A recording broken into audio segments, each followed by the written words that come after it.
और जो आपसे बनता है भैया, आप सबका मदद करते हैं, मददगार के नाम पे मशहूर हैं अरुण भाई। आप नाम के मोहताज नहीं हैं, लेकिन हमारा कहना क्या है,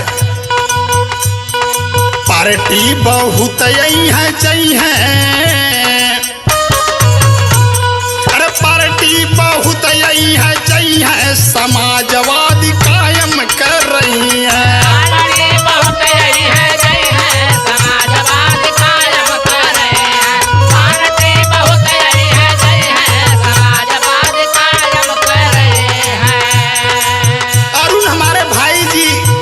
बंदे हैं वो मैं आप लोग को अंतरा के लाइन में दर्शा रहा हूँ। अरुण हमारे भैया सपा के सिपाही, अरुण हमारे भैया सपा के सिपाही, अरुण हमारे भैया सपा के सिपाही।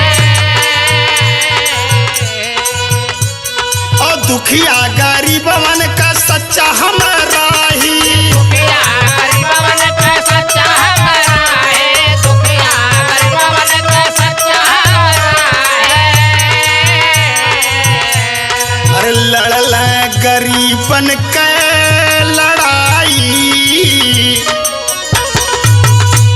अरे लड़ल गरीबन के लड़ाई, सिपाही समाजवादी के बनी के। लड़े हैं गरीबन के लड़ाई, सिपाही समाजवादी के बने के।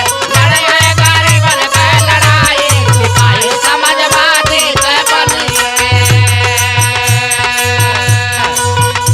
अरुण जी वार्ड क्रमांक 42 डिंडोसी विधानसभा अप्पा पढ़ा एरिया के अध्यक्ष भी हैं। हमारे भाई के लिए हम एक लाइन और बोलना चाहते हैं। वार्ड 42 का अध्यक्ष अरुण भाई, वार्ड 42 का अध्यक्ष अरुण भाई, वार्ड 42 का अध्यक्ष अरुण भाई। जे के परेशान देख कर मदद जाई, करे मदद जाए हो, करे मदद जाए, करे मदद जाए हो, करे मदद जाए। साइकिल निशान बतलाई, साइकिल निशान बतलाई, सिपाही समाजवादी के बनी के। साइकिल निशान बजाए, सिपाही समाजवादी के बने के। साइकिल निशान बजाए, सिपाही समाजवादी के बने के। इतने अच्छे इतने नेक बंदे हैं। हम हर किसी से रिक्वेस्ट करते हैं कि हमारे भाई को आप लोग एक बार प्यार दुलार दे दीजिए। और 2022 का चुनाव भी लड़ने वाले हैं।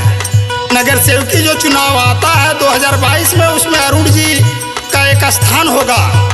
लेकिन क्या नाम हो, साइकिल निशान बतलाई,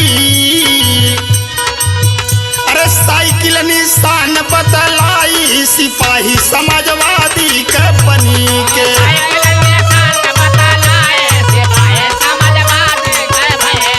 साइकिल निशान बतलाए, सिपाही समाजवादी के बने। ये देखिए अरुण जी कहां से कहां पहुंच रहे हैं।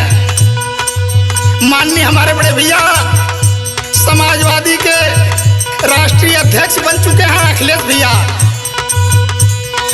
भैया अखिलेश जी का जिगरी चहेता, भैया अखिलेश जी का जिगरी चहेता, भैया अखिलेश जी का जिगरी चहेता।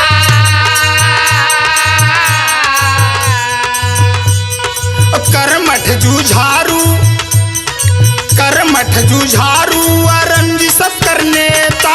करमठ जुझारो आनंद सब कर नेता, करमठ जुझारो आनंद सब कर नेता।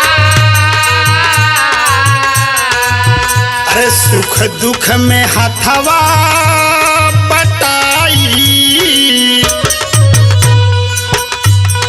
सुख दुख में हथवा बटाई, सिपाही समाजवादी के बन के। दुख में हथवा बटाए, सिपाही समाजवादी के बने के।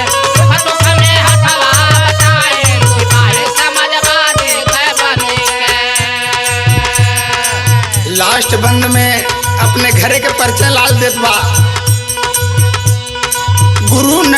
हरिशंकर भैला सपनावा अरे भैले सपनवा हो भैले सपनवा भैले सपनवा हो भैले सपनवा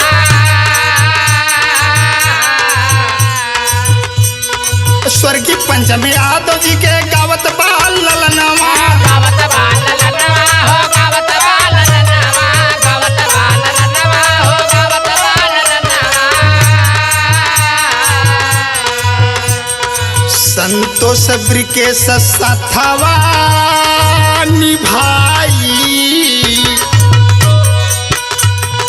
संतोष ब्रिकेश साथवा निभाई सिपाही समाजवादी के बनी के